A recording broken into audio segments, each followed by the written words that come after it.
All right, it's time for my world famous recipe of burgers, but instead of beef, it's salmon.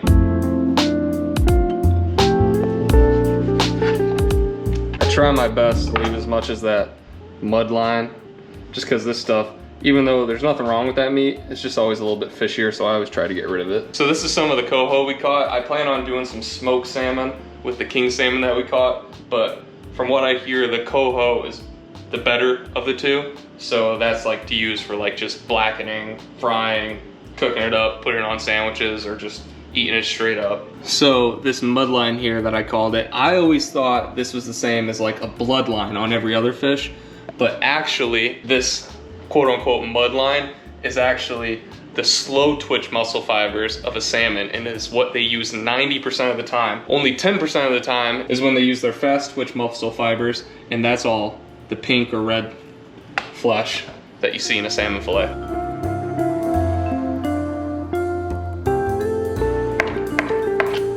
All right, that looks good enough right there. And next, I'm just gonna transfer this into a bowl because it makes for easier mixing. All right, next what we're going to add is some panko breadcrumbs. Just gonna use this as a binder, and then I'm also gonna add an egg as a binder as well. This isn't gonna add any flavor profile. It's just to make sure that the patties stick together. And then after that, I add my seasoning. I've really been digging this wood-fired garlic. I'm just gonna add a touch of that. And then lastly, some good old Frank's. Now all that is in the bowl, I'm just gonna incorporate it together, give it a good mix. All right, now I'm going to give that a second to kind of congeal together.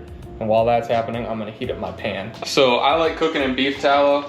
It's not necessary for this recipe, but I think it kind of helps give the salmon just like a nice buttery flavor without using butter, because the beef tallow you can get to a higher temperature than you can butter before it burns. I like getting a nice crispy crunch on both sides of them. All right, time to get our buns nice and toasty. All right, now it is time to assemble these patties. Starting out with some lettuce.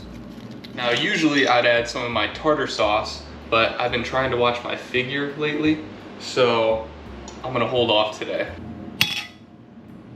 Maybe just a little. Just on one side of the burgers instead of two sides like I usually do. Next, dropping our tomato down, throw on our patty. A real work of art.